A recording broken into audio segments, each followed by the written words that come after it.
우리가 이제 기상을 한다라는 것은 여러분들 과학이라고 생각하죠. 그래서 세상 사람들이 과학 아니면 비과학이라고 생각하거든요. 근데 우리가 알고 있는 자연계에서 과학적으로 밝혀진 사실이 1%도 안 된답니다.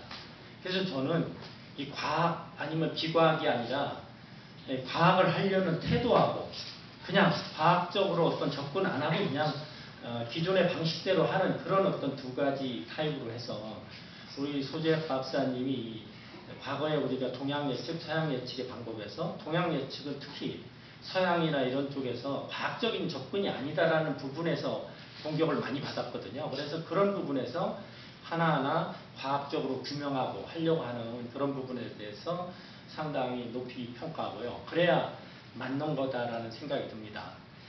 사실 그 기상 분야는 이 조선시대만 해도 기상청장이 관상감으로 이 과학적인 예보라든가 뭐 심지어는 태길, 합방, 풍수지리 이거 다 관장하던 그런 부서가 관상감입니다. 그런데 이게 근대적으로 오면서 오히려 과학적이라는 그런 생각 때문에 어떻게 보면은 관측하고 또 잠깐 동안의 예측만 남고 나머지 진짜 중요한 부분들이 다 민간으로 그냥 갔어요.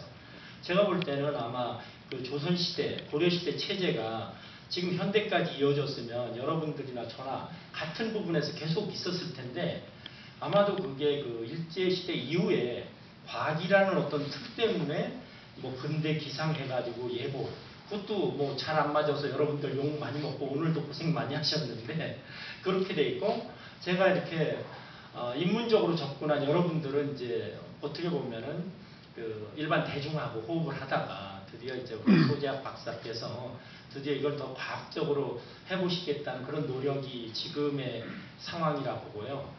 최근에 저는 깜짝 놀란 어떤 그 칼럼을 봤는데 서울대의 그 역사를 하는 그 박훈 교수라고 있어요. 이분이 이제 칼럼을 썼는데 지정학적인 지옥 한국, 지정학적인 지옥 한국, 한쪽은 지질학적인 지옥 일본 이렇게 썼더라고요. 근데 저는 이제 방송국 있을 때 한 번은 태풍이 일본에서 올라오길래 막 한일 관계가 첨예하던 때였습니다. 그래서 기상 기자도 한마디 해야 되겠다 싶어가지고 일본이 우리한테 잘해주는 게 있습니다. 그것은 바로 태풍의 방파제 역할을 하는 겁니다.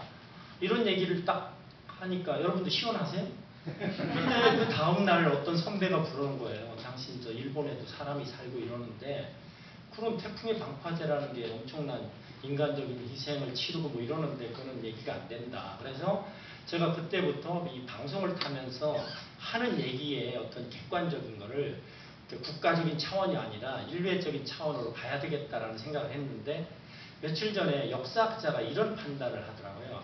그 아까 말한 지정학적인 지옥 한국은 뭐냐면 그 일본의 역사학자들은 한국을 자기네 역사의 방파제라고 생각한대요.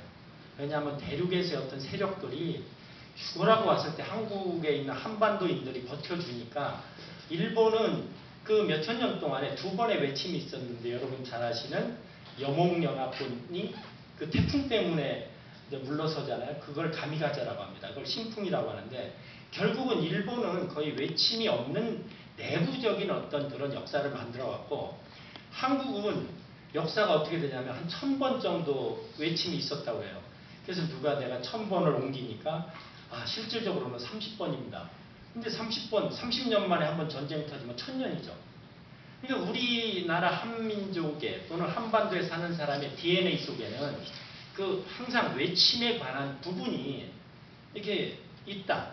그게 저는 그게 이제 풍수지리라든가 지정학적인 연결이 전부 다 사람 속에 그런 DNA가 있다라고 생각합니다.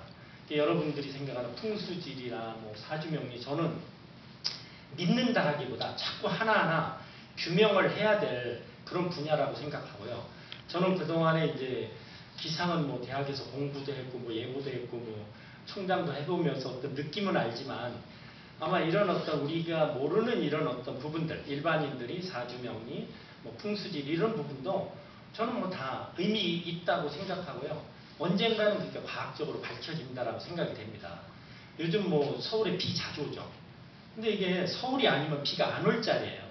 그게 뭐냐면 그 서해상에서 비가 와서 발달돼 있을 때 그게 바다였으면 안 오고요. 그냥 땅이면 좀 나요. 여러분 왜 산에 부딪히면 비가 오잖아요.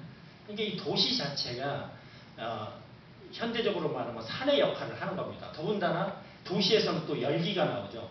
그 열기나 높은 산이나 같은 효과거든요. 그래서 기상학에서는 과학적으로도 도시에서 더 집중호우가 내리고 이런 어떤 또 그 구름이 집중호우를 내리면 그 다음에는 쏟을 건 없거든요. 그래서 이런 어떤 과학적으로 연결되는 부분들이 다 있다.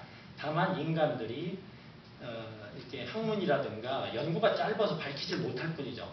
제가 볼 때는 앞으로 1%의 그런 규명이 됐기 때문에 이거를 꼭 과학적이라기보다 역사에서, 사회과학에서, 어떤 다른 데서 다 종합적으로 끌어내오면 분명히 해석이 가능하다라는 생각이 듭니다.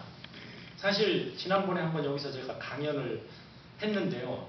그 뒤로 저 너무 많은 느낌이 오는 거예요.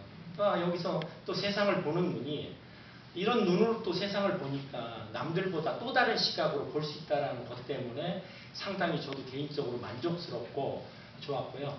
아마 여기 우리 서 박사님이 이렇게 끌어주시는 이 모임이 그냥 단순한 그거보다 먼 미래를 보면 1%에서 전 세계의 어떤 과학적인 부분을 2%, 3% 이렇게 확장시키는 그런 어떤 분야가 될 거라는 믿음이 있습니다. 특히 오늘 평소에 존경하는 우리 이영탁 장관님 오시는 강연도 들을 겸해서 왔고요. 오늘 원장님도 이렇게 우리 평생병원 원장님으로서 이렇게 밀어주시니까 너무 고맙습니다. 그리고 오늘 우리 황 부시고죠.